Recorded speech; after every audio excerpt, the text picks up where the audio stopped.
This week I've been continuing to work on dyads as well as playing over backing tracks. And as I've been playing over the backing tracks, I've been focusing on watching the or listening for the chord progression and trying to play lead with each chord that's being played. So I'm trying to work some of these dyads, right? So because they're based on the various chords in the key. So A, D, E, F minor, right? Back to A, and the G minor or G sharp minor.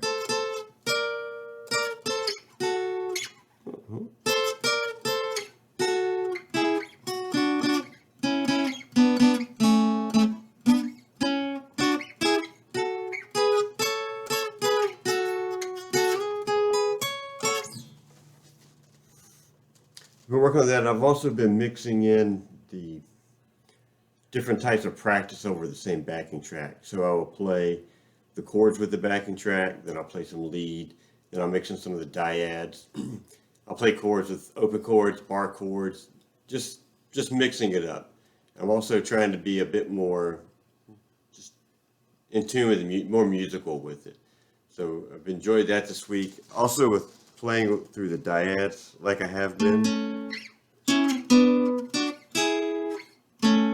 it's helped train my ear to listen for the minor versus major chords being played in the key. So there's a minor, and back to the major here. Major, major, minor, minor, major. But that's helping me it's training my ear, helping me to find that. Another thing I noticed is if you're just kind of sitting around playing,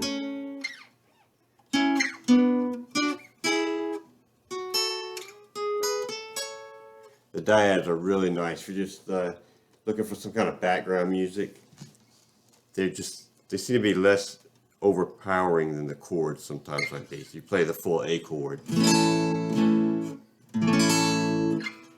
But if you're just kind of doing something quiet in the background, those dyads are, and they slide really nicely in and out.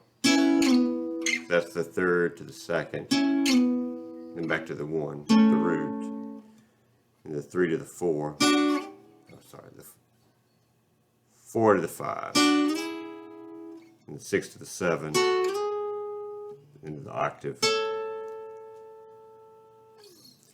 And you can really hear the three to the two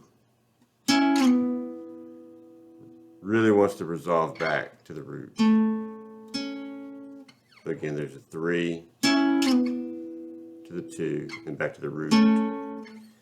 The same with the six and seven.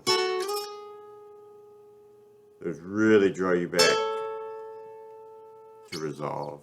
And then the four to the five. Those can work for transitioning up or down.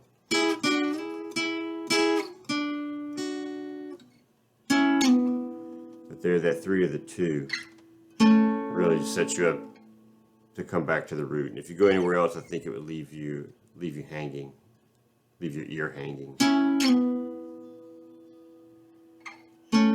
So there we resolved. If we didn't resolve, it just doesn't seem right.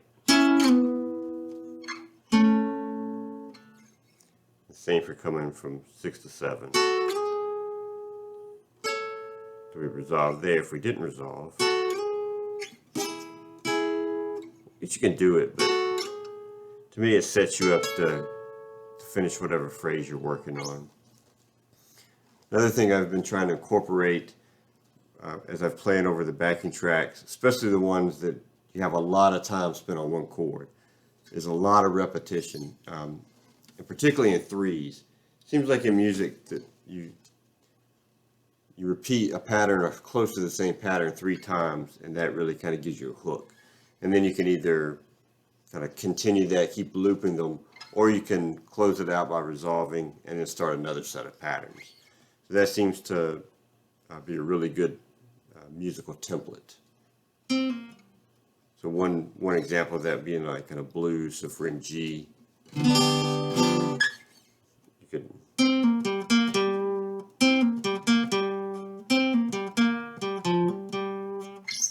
So you get that sort of that three format. There's one.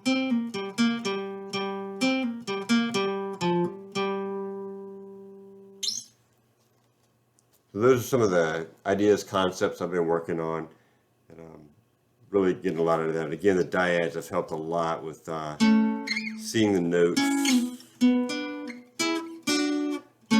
internalizing the different chords of the key and how they relate to each other. That is what I've been working on this week.